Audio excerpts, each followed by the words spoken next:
Welcome back to our channel, where we provide you with valuable tips and tricks for using Facebook on your PC. In today's video, we'll show you how to let everyone interact with your public profile information. Let's get started. Step 1. Open Facebook by visiting the website or launching the app on your PC. Step 2. Click on your profile picture located in the top right corner of the screen. Step 3.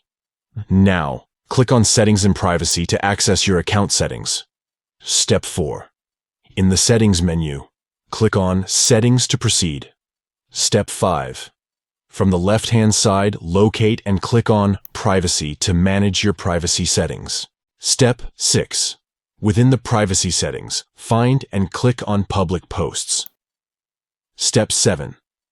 Next to Public Profile Info, click on the button. Step 8. Finally, select Public to allow everyone to interact with your public profile information. By following these simple steps, you can make your public profile information accessible to a wider audience, fostering connections and interactions.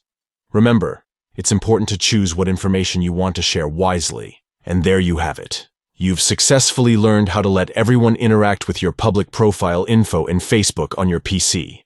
Now, you can engage with a broader community and allow others to connect with you. If you found this tutorial helpful, please give this video a thumbs up and subscribe to our channel for more helpful tips. Thanks for watching and happy Facebooking.